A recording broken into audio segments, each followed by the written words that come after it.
Hello everyone, this is Nilesh Kumar Gupta and you are watching NG physics classes. पिछले turn पे मैंने आप लोगों को कुछ पढ़ाया था जिसमें मैंने आपको पोटेंशियल एनर्जीज के बारे में बताया था और मैंने ये भी बताया था पोटेंशियल एनर्जी दो टाइप की होती हैं, जिसमें से एक थी इलास्टिक पोटेंशियल एनर्जी और दूसरी थी ग्रेविटेशनल पोटेंशियल एनर्जी। और बाय द वे मेरे ख्याल से आप लोगों ने ग्रेविटेशनल पोटेंशियल एनर्जी का फॉर्मूला भी डेवलप किया था, दैट वाज mgh। और फिर उसी पे बेस्ड कुछ एक न्यूमेरिकल्स भी आप लोगों ने देखे थे नहीं देखे थे आगे बढ़ूं। अब अगला मुझसे कह रहा है डिफाइन रीस्टोरिंग फोर्स का। हाँ, फोर्स तो गया तेल लेने, पहले अपन बात करते हैं रीस्टोरिंग। ये जो वर्ड है ना रीस्टोरिंग, आपने देखा होगा आपका मोबाइल कई बार हैंग हो जाता है और जब हैंग हो जाता है तो फिर आप क्या करते हैं? क्या होता क्या है कम वक्त ये रीस्टोर? क्या होता है ये रीस्टोर? रीस्टोर का मतलब ये है कि मोबाइल जब नया नया जिस फॉर्मेट में था वापस उसी फॉर्मेट में आ जाना। तुम मोबाइल यूज करके उसको इतना भर देते हो कि वो हैंग होने लगता है। फिर उसके बाद जो आपने भरा है वो पूरा डेटा अगर आप डिलीट करते हैं तो मोबाइल बिल्कुल नई सिचुएशन में हो जाता है, अपनी ओरिजिनल पोजीशन में आ जाता है, जिस पोजीशन में वो था जब हम मार्केट से नया लाए थे, है ना। अपनी ओरिजिनल पोजीशन में उसका वापस आ जाना, दैट इज कॉल्ड रीस्टोर। नहीं आई नहीं आई पका। लिसन एवरीवन, आपको याद है कल मैं आप लोगों को बोल रहा था ये जमीन है, ये दीवार है, ये स्प्रिंग है, ये ऑब्जेक्ट है, क्लियर है? मैंने इस ऑब्जेक्ट पे फोर्स लगाया नहीं लगाया? जब मैंने इस ऑब्जेक्ट पे फोर्स लगाया तो स्प्रिंग खिंचेगी नहीं खिंचेगी? स्प्रिंग खिंच के यहाँ आ गई, नहीं आ गई? आ गई। क्यों आई स्प्रिंग यहाँ? क्योंकि मैंने फोर्स लगाया। मेरे फोर्स लगाने के बाद ये स्प्रिंग यहां आ गई, ठीक है। अब मैंने क्या किया, जब मैंने स्प्रिंग को ऐसे खींचा तो स्प्रिंग खिंच गई, यहां पर डिस्प्लेस हो गई। लेकिन ऐसी सिचुएशन में इस स्प्रिंग के अंदर एक इंटरनल फोर्स क्रिएट हो गया और वो फोर्स क्या करेगा कि जैसे ही मैं यहां से अपना फोर्स हटा लूंगा, ये एक्सटर्नल फोर्स हटा लूंगा, तो वो इंटरनल फोर्स क्या करेगा, वो इस स्प्रिंग को वापस अपनी ओरिजिनल पोजीशन में ले आएगा। क्लियर? तो इस टाइप का ये जो इंटरनल फोर्स इसके अंदर प्रोड्यूस हो रहा है, that internal force is called restoring force. Clear है? रीस्टोरिंग फोर्स बोले तो एक ऐसा फोर्स जो किसी ऑब्जेक्ट को वापस अपनी ओरिजिनल पोजीशन में लाने की कोशिश करता है। I hope you understand. Do you understand, guys? Yes, sir. You better understand. बता पाएंगे आप लोग? Yes, sir. पढ़ लो फटाफट रीस्टोरिंग फोर्स क्या होता है। अगला क्वेश्चन मुझसे पूछा जा रहा है define spring constant and its unit. क्या पूछ रहा है? And its unit. इसके बाद स्प्रिंग कांस्टेंट। तो जानते हैं स्प्रिंग कांस्टेंट होता क्या है। आप ये देख रहे हो, मैंने स्प्रिंग को क्या किया था? खींचा था। खींचने से इसके अंदर रीस्टोरिंग फोर्स डेवलप हो गया और रीस्टोरिंग फोर्स क्या कर रहा है, इसे वापस अपनी ओरिजिनल पोजीशन में लाने की कोशिश कर रहा है। नहीं कर रहा है?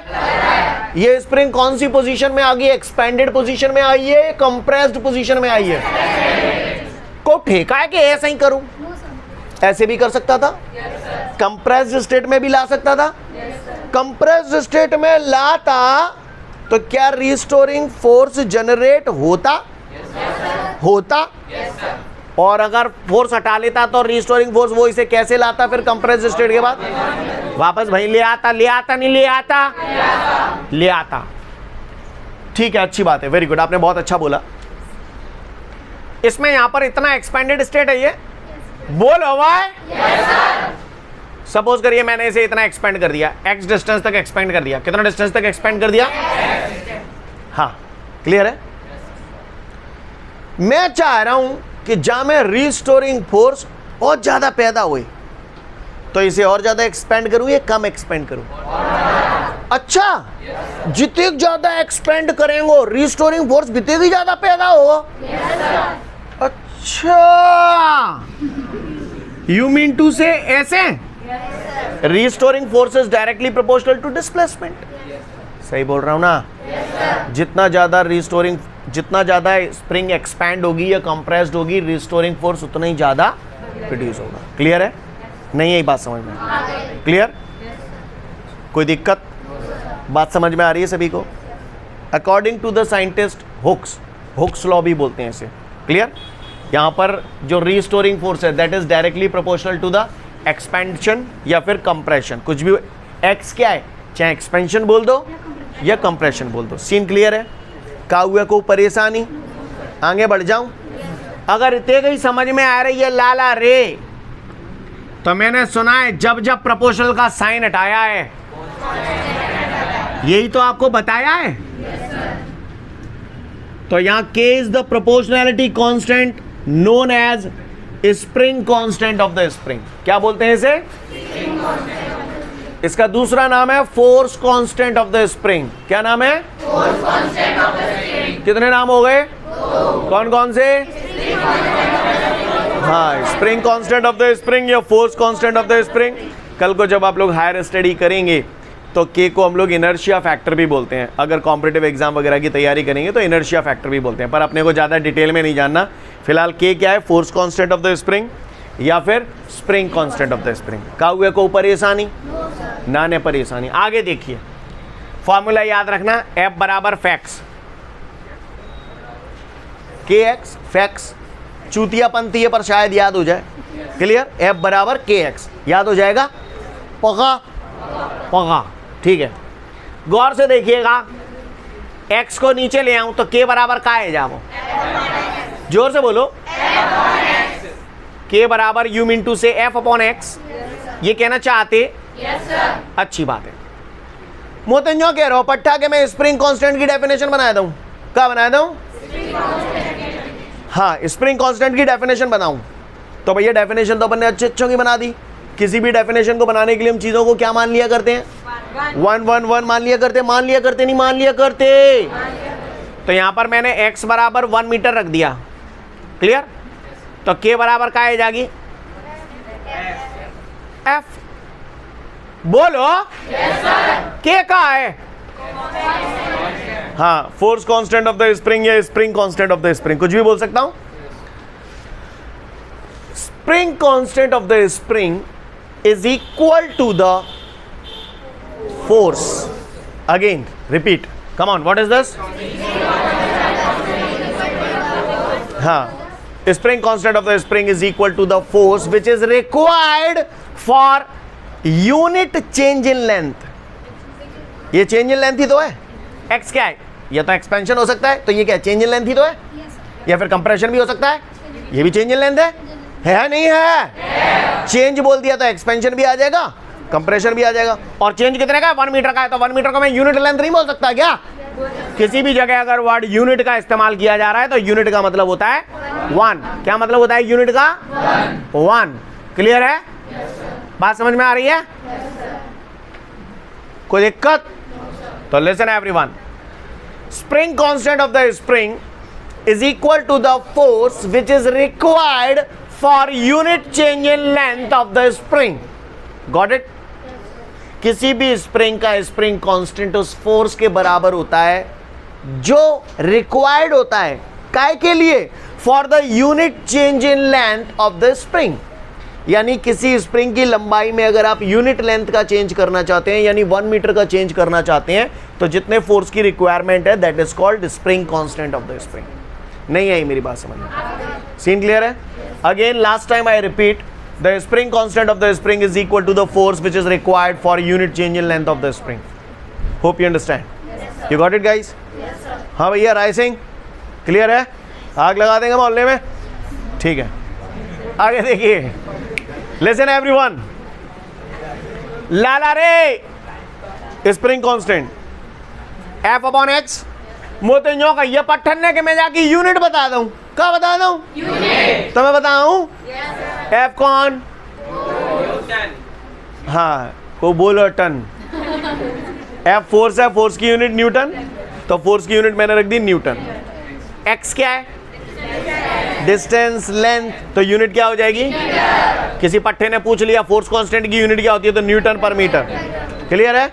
का हुआ को परेशानी? अच्छा, को टेसू ऐसा मेरे को बाने यूं कह दी सीजीएस सिस्टम में बताओ, तो मैं नहीं बताऊंगा, तुम बताओ। न्यूटन की जगह क्या आ जाएगी? डाइन, और मीटर की जगह सेंटीमीटर। बताया था ना ये सब बातें? बोलो भैया। ओके, पहले तो मैं ऐसा ही नहीं याद है जाए। तो स्प्रिंग कांस्टेंट की यूनिट किसी ने पूछा तो मैं बता दूंगा न्यूटन पर मीटर। अब पट्टा ने मो तो यूं कहिए कि जाको मैं डायमेंशनल फॉर्मूला बता दूं। क्या बता दूं? तो मैं बताऊं? न्यूटन कौन होता है? फोर्स होता है। तो डायमेंशन फॉर्मूला क्या हो जाएगा? MLT-2। बताया था ना आपको डायरेक्ट। मीटर को कहा जाएगा? मीटर लेंथ होता है, तो ले एल ते ले। क्लियर? तो क्या आ गया हमारा dimension formula? MT-2। Scene clear है सभी को? कोई दिक्कत? बात समझ में आ रही है? तो ये हमारा क्या आ गया? Dimension formula. I hope you understand guys. You understand that? पढ़ लो फटाफट, समझ जाओगे।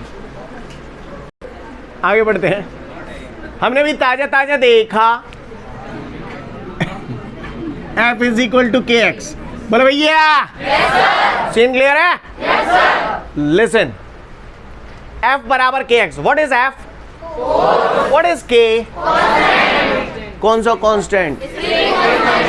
Either you can say spring constant और you can say force constant. What is X? Distance, displacement, compressed, expanded, कुछ भी बोल सकती। बोल सकते नहीं बोल सकते? बोल सकती। लिसन एवरीवन, काय इसे ऐसे लिख सकता हूं क्या? बोलो भैया। मैंने इतना पढ़ा के आपको छोड़ दिया, ठीक है? मैंने इतना पढ़ा के आपको छोड़ दिया। अब आप एग्जाम हॉल में बैठे हो, ठीक है? आपके सामने एक ओटी आया है, ढन टन टन, ठंडी सांस ले लो। का महीना भर की खट्टी ले रहे हो? लिसन एवरीवन, क्वेश्चन ये है, हार्ड स्प्रिंग का स्प्रिंग कांस्टेंट ज्यादा होगा या कम होगा? अच्छा, हार्ड है तो ज्यादा है। वैसे ही कि कछु लॉजिक लगाओ है का? ऐसा का लॉजिक लगा दो तुमने कि हार्ड स्प्रिंग के लिए स्प्रिंग कांस्टेंट ज्यादा होगा। शाबाश, वेरी गुड। क्योंकि हार्ड स्प्रिंग होगी तो उस पर फोर्स, हाँ समझ में आ रही है बात? क्लियर है? इसलिए हार्ड स्प्रिंग का स्प्रिंग कांस्टेंट ज्यादा होता है। हार्ड स्प्रिंग का स्प्रिंग कांस्टेंट ज्यादा इसलिए होता है क्योंकि इस पर फोर्स ज्यादा लगता है। डायरेक्टली प्रोपोर्शनल है ना? क्लियर है? सॉफ्ट स्प्रिंग का स्प्रिंग कांस्टेंट क्यों कम लगेगा? इसके हिसाब से भी देख सकते हैं, या आप चाहो तो इसके हिसाब से भी देख सकते हो। सॉफ्ट स्प्रिंग है टी, तो डिस्प्लेसमेंट, और डिस्प्लेसमेंट ज्यादा होगा तो फोर्स कांस्टेंट इनवर्सली है। समझ में आई बात? सॉफ्ट स्प्रिंग में डिस्प्लेसमेंट ज्यादा होता है इसलिए उसका स्प्रिंग कांस्टेंट कम होगा। हार्ड स्प्रिंग में डिस्प्लेसमेंट इसलिए उसका फोर्स कांस्टेंट। जो बोला समझ में आया? नोट पढ़ लो, समझ जाओगे। आगे बढ़ते हैं। अगला क्वेश्चन है हमारे सामने, drive the relation for the elastic potential energy. इससे पहले कि मैं आप लोगों को इलास्टिक पोटेंशियल एनर्जी समझाऊं, काफ़ी सारी चीज़ें आपसे एक्सपेक्ट करता हूं कि आपको पता होंगी, ऐसा उम्मीद करता हूं मैं। है कोई माइका लाल जो मुझे बता सके एरिया ऑफ द ग्राफ क्या होता है?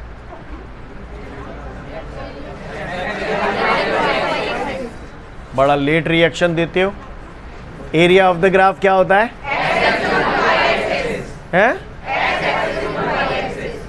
एक्स एक्सिस और वाई एक्सिस तो मुझे सुनाई दे रहे हैं, बीच में क्या है? मिला जुला सा असर है, कहीं अपन वारी है कहीं दुंगर रे पट। एरिया ऑफ द ग्राफ होता है X axis into Y axis, और स्लोप ऑफ द ग्राफ होता है Y axis upon X axis. ठीक है, सुन ले? क्लियर? चलूं आगे। एरिया ऑफ द ग्राफ क्या होता है? Slope of the graph Sirri बता देगा। वर्क का फॉर्मूला क्या होता है? Force into displacement. जानता हूं मतलब है, एरिया ऑफ ट्राइंगल क्या होता है? Half base into height. जब वो जानता हो? अच्छा, गुड, वेरी गुड। अच्छा एक और बात बताओ, ऐसा भी उम्मीद करता हूं शायद आपको पता होगा, वैसे मैं पढ़ा तो चुका हूं, अगर दो क्वांटिटीज एक दूसरे के डायरेक्टली प्रोपोर्शनल होती हैं, if A proportional to B, तो यू टेल मी ए और बी के बीच का ग्राफ कैसा होवे है? ऐसा मैंने बताया था, ऐसे ऐसे ऐसे। अच्छा तो ऐसे ऐसे, हाँ तो ऐसे। हाँ तो ठीक है, क्लियर है? जान तो जानकार हो। अच्छा एक बात बताओ, सोच समझ के जवाब देना, चूतियों की तरह रिएक्ट मत करना, ठीक है? मेरे सामने ये क्वेश्चन है, ये गौर से देखिए, ये ग्राफ बना हुआ है, यहां फोर्स है, यहां डिस्प्लेसमेंट है, और ये ग्राफ बन रहा है ऐसा। मुझे बता सकते हो इस ग्राफ का एरिया क्या रिप्रेजेंट करेगा? इस ग्राफ का एरिया क्या रिप्रेजेंट करेगा? तो मैंने बताओ तो कमीनो, एरिया ऑफ द ग्राफ का फॉर्मूला चैप्टर नंबर 3 में, भले ही सिलेबस से हट गए तो कहा है, लग रहे हो आज? हाँ, एफ एक्स को बोलो जी, वेरी गुड। क्योंकि मैंने बताया था एरिया ऑफ द ग्राफ का फॉर्मूला होता है X axis into Y axis. तो इस ग्राफ का एरिया ही तो पूछा है मैंने, इस ग्राफ का एरिया क्या रिप्रेजेंट करेगा? तो एक्स एक्सिस पे कहा है एक्स, वाई एक्सिस पे कहा है एफ। फोर्स इंटू डिस्प्लेसमेंट क्या होता है? वर्क। तो इस ग्राफ का एरिया क्या रिप्रेजेंट कर रहा है? तो क्यों बोला है वर्क? समझ में आई कि ना नहीं आई? अगर मुझे यहाँ पर वर्क निकालना है तो मैं इस ग्राफ का क्या निकाल दूं? एरिया, क्योंकि एरिया वर्क को ही तो रिप्रेजेंट कर रहा है यहाँ पर। जो बोला समझ में आया? नहीं आया? मेरी बात वही लोग समझ पा रहे होंगे जिन लोगों ने चैप्टर नंबर 3 पढ़ा है, बाकी के लोगों के तो बम्पर हिट जा रहा होगा। क्लियर? यहाँ तक बात समझ में आ रही है? आगे बढ़ूं? क्या बड़बड़ा रही हो? हैं? लिसन एवरीवन, तो गौर से सुनिएगा सब लोग। अब मैं रिलेशन प्रूव करने जा रहा हूं। जितनी बातें मैंने बताई अगर आप लोगों को वाकई में समझ में आ गई होंगी तो आप मेरी आगे की कहानी पूरे अच्छे से समझ पाओगे। गौर से देखिएगा, जो होना था वो हो गया। थोड़ी बहुत चीज़ें अब आप लोगों को करनी है। न्यूमेरिक इस डेरिवेशन पे तो मैं बाद में आऊँगा 2 मिनट बाद। इधर आओ, मैंने यहाँ पर ये रिलेशन लिखा W बराबर या U बराबर, मैं ऐसे लिख रहा हूँ। कहाँ से आया वो सब बातें बात की हैं, अब यार बताऊँगा आपको प्रूव करके कैसे आया। U बराबर हाफ एफ एक्स, ऐसा मैंने दिया है आपको। क्लियर? ये गिवन इक्वेशन है। क्लियर? अब मैं तुमसे यूँ कहूँ कि फलाने जा इक्वेशन ते जे ले आओ, तो फलाने ले आएंगे क्या बताइयो? फलाने ने पहले ही किच्चे कद नहीं ला पाएंगे। क्लियर? ले आएंगे? कैसे लाएंगे? क्योंकि हमने हवाले ही ताजा पढ़ी है। एफ बराबर के एक्स पढ़े नहीं पढ़े? तो यू बराबर हाफ, एफ की जगह मैंने रख दी के एक्स और एक्स भैंसों की, तो आ जाओ यू बराबर हाफ के। समझ में नहीं आई? ये ना कहा कर दो, समझ में ना नहीं आई? कर लोगे? दे दूँ एक? ले लियो एक। जे करके बताओ। जे अगर तुम ले आए ना तो मैं तुम्हें मान जाऊंगा कि हाँ तो बताओ। जाते जे लानो है ना, ले करो मेरा लो। इस इक्वेशन से चुप करो, इस इक्वेशन से ये वाली इक्वेशन लानी है, इधर लिख दी मैंने साइड में, u बराबर एफ स्क्वायर अपॉन 2k। इससे जे लानी है, करो दप्पा। कच्चू लोगों का तो काम होते, मैंने कुछ जी करवे देते तो मुंडी नीचे करके बैठ जाएंगे, ऐसा लग रहा है जैसे कितने दिमाग लगा रहे होंगे। और जैसे कहते चलो अच्छा मैं करा देता तो सीटिंग। लिसन एवरीवन, दुनिया वालों, इससे ये लाना था, लाना था नहीं लाना था? लिसन, मैंने आपको पहले भी तरीका बताया, आज फिर बता रहा हूँ, और गांठ बांध लेना ये तरीका, ये फिजिक्स में और मैथमेटिक्स में आपको बहुत हेल्प करेगा। जहाँ पर भी प्रूव करने वाले क्वेश्चन होते हैं ना, LHS बराबर RHS, उस टाइप पे ये बहुत काम करेगा। देखो, क्लियर? बिल्कुल टच नहीं करेंगे। इसमें के आ रहा है, इसमें के आ रहा है, बिल्कुल टच नहीं करेंगे। इसमें x आ रहा है, इसमें x आ रहा है, तो जा x है 4 बगल करूं, क्लियर? इसका मतलब हमको x को उड़ाना है। क्या करना है हमको? x को उड़ाना है। अच्छा, x उड़ा के ऐसी कौन सी चीज है जो लाना चाहोगे? यानी हमको x उड़ाना है और f लाना है। सही बोल रहा हूँ? यही तो हमारा टारगेट है। तो आजा फिर का आओ, है कोई फॉर्मूला जिसमें f और x दोनों आ जाते हो? तो मुझे मालूम है जो फॉर्मूला हो तो f बराबर kx। सीन क्लियर है सभी को? कोई दिक्कत का हुआ, कोई परेशानी? मुझे हटाना का है, x हटाना, तो x की वैल्यू निकाल लो जनते, के नीचे आ जाएगा। तो x बराबर का है गई, तो मैं x की वैल्यू f अपॉन के इसमें रख रहा हूं। तो u बराबर हाफ के, x की जगह मैंने f अपॉन के रखूंगा और उसका स्क्वायर करूंगा, तो it becomes f square upon, सुना है k से स्क्वायर कट जाएगा, ये आ गया f स्क्वायर का 1 से मल्टीप्लाई करूंगा तो f स्क्वायर टू k। नहीं है मेरी बात समझ? सीन क्लियर है? कैसे आया, समझ में आया आपको? अच्छी बात है। अब इसको यहीं धरा रहने दो। इतनी यहां से लेके यहां तक की कहानी कैसे आई, आपको समझ में आई? चलो अब मैं इस क्वेश्चन पे आता हूं। थोड़ी देर के लिए सांसें रोक के बैठ जाएं आप लोग और ध्यान से सुनिएगा। सांस क्यों ले रहे हो आप लोग? रोक के बोला है ना। लिसन, तो मुझसे कह रहा है drive the relation for the elastic potential energy of the spring. ध्यान से सुनिएगा और देखिएगा, जो भी करना है आपने ही करना है, मैं इशारे करूंगा केवल। ये देखिए गौर से, ये स्प्रिंग लगी हुई है, ये ऑब्जेक्ट है, मैंने इस पे लगाया फोर्स और इस स्प्रिंग को मैं एक्सपेंडेड पोजीशन में ले आया नहीं ले आया? मैंने सपोज करिए इसे x डिस्टेंस तक एक्सपेंड कर दिया। बोलिए आवाज जो करो तो according to the Hooke's law ये जो फोर्स है that is directly proportional to, बोलो भैया, F प्रोपोर्शनल टू x। बात समझ में आ रही है सभी को? किसी को कोई दिक्कत? अब ये बात मैं बखूबी जानता हूं कि जब भी प्रोपोर्शनल का साइन हटता है क्या आता है? तो यहाँ क्या आ जाएगा? F is equal to kx। का हुआ कोई परेशानी? समझ में आ गई बात? अच्छी बात है। धरो रहने दो यहीं, इक्वेशन नंबर मानना है तो मान लो 1, ठीक है।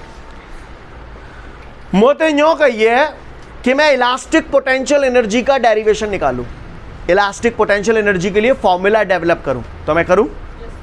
मुझे मालूम है जब F प्रोपोर्शनल टू x है तो यहां पर F और x के बीच में जो ग्राफ होगा दैट वुड बी ऐसे। बोला भैया? बोलते क्यों नहीं है? क्या हो जाता है तुम्हें? इसको मैंने नाम दे दिया O, क्लियर? A, कुछ भी नाम दे दो, जो नाम देना चाहो, ठीक है। यहां से यहां तक सीन क्लियर है? मुझे क्या निकालना है? मैंने ये पढ़ा है, मुझसे पूछ रहा है इलास्टिक पोटेंशियल एनर्जी, तो कल मैंने पढ़ा था elastic potential energy of the spring is equal to the amount of work done which is done in taking that spring from its normal state to expanded state या compressed state। यानी ये बात कल आपने पढ़ी थी कि elastic potential energy is equal to the amount of work done. कछु गलत कर दो मैंने? नहीं, कछु गलत कर दो तो बताओ आप, नाने तो फिर सुनो आप। U बराबर मुझे चाहिए W, तो जब ग्राफ को, ये ग्राफ ऐसा बन रहा है तो मैं इस ग्राफ का क्या निकाल दूं कि मेरे को W मिल जाए? एरिया, क्योंकि इस ग्राफ का एरिया वर्क को रिप्रेजेंट कर रहा है। समझ में आ रही है बात? तो W की जगह क्या लिख दूं? Area of graph O A B, O A, इसको B नाम दे दिया। क्लियर है? कोई दिक्कत? चलो अच्छी बात है। तो U बराबर area of graph O A B. O A B को जरा ध्यान से देखो, क्वाड्रिलेटरल बना हुआ है, रेपटा दूंगा खींच के। हाँ, ट्राइंगल, यहीं पागल से जाना कहाँ चले आते हैं। ट्राइंगल बना हुआ है कोई माइकल लाल जो मुझे बता दे एरिया ऑफ ट्राइंगल क्या होता है? Half base height F. तो इसे थोड़ा सजा के ऐसे लिख दूं, U बराबर हाफ एफ एक्स। नहीं यही बात समझ? फिर एफ बराबर के एक्स होता है, तो ये कर ही लो, जो तुम समझ ही गए होगे। नहीं आई मेरी बात समझ में? सीन क्लियर है? कर पाएंगे? किसी पट्टे ने मुझसे पूछ लिया इलास्टिक पोटेंशियल एनर्जी के लिए रिलेशन डेवलप कीजिए, तो हम लोग कर तो नहीं पाएंगे ना? 2 से 3 मिनट का समय दिया, अच्छे से पूरा डेरिवेशन देख लें। इसके बाद एक नोट दिया, उस नोट में तीनों फॉर्मूले एक साथ लिख दिए। U बराबर हाफ एफ एक्स बराबर हाफ के एक्स स्क्वायर बराबर एफ स्क्वायर अपॉन 2 के। लिख सकता हूँ कि नहीं लिख सकता हूँ? बोले भैया? सीन क्लियर है सभी को? यहाँ कुछ दिखाना भी चाहता हूँ आपको, गौर से देखिएगा सब लोग। मैंने ये सब प्रूफ तो आपको समझ में आ गया। यहाँ पर आप गौर से देखिए थोड़ा सा, रिलेशन हमारे जो आए हैं हाफ एफ एक्स हाफ के एक्स स्क्वायर और एफ स्क्वायर अपॉन 2k, ये रिलेशन हमारे आए हैं यहाँ पर। सीन क्लियर है सभी को, कोई दिक्कत? ये यही रिलेशन है, तीनों एक साथ लिख दिए। सुन लें, आज से 1 या 2 दिन पहले हम लोगों ने काइनेटिक एनर्जी पढ़ी थी, याद है आपको?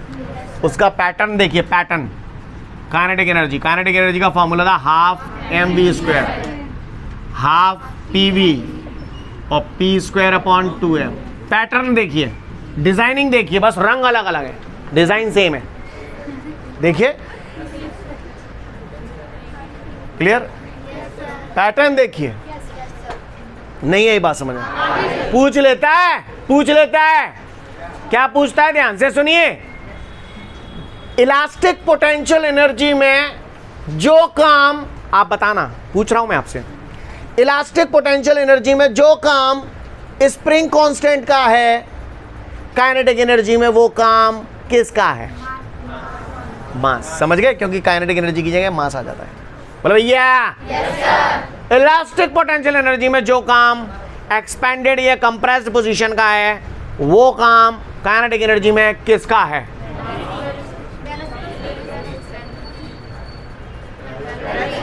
समझ में आ रही है बात? सीन क्लियर है?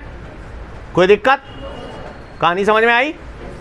ओके। इस टाइप के आपको जब तक आप 11th का कोर्स खत्म करोगे तकरीबन 4-6 बार मिलेंगे ये आपको। समझ में आ रही है बात? इसी पैटर्न के, यानी अगर आपको एक पैटर्न के क्वेश्चन आ गए तो फिर इस टाइप के पैटर्न और भी जितने भी होंगे सभी एक ही पैटर्न के क्वेश्चन आते हैं, फटाफट निपट जाते हैं। कहानी समझ में आ रही है?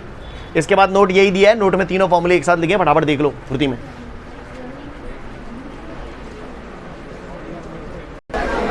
ओके, आज के लिए पर्याप्त है, कल फिर मिलते हैं। Thank you everyone, have a great day to all of you guys. जय हिंद।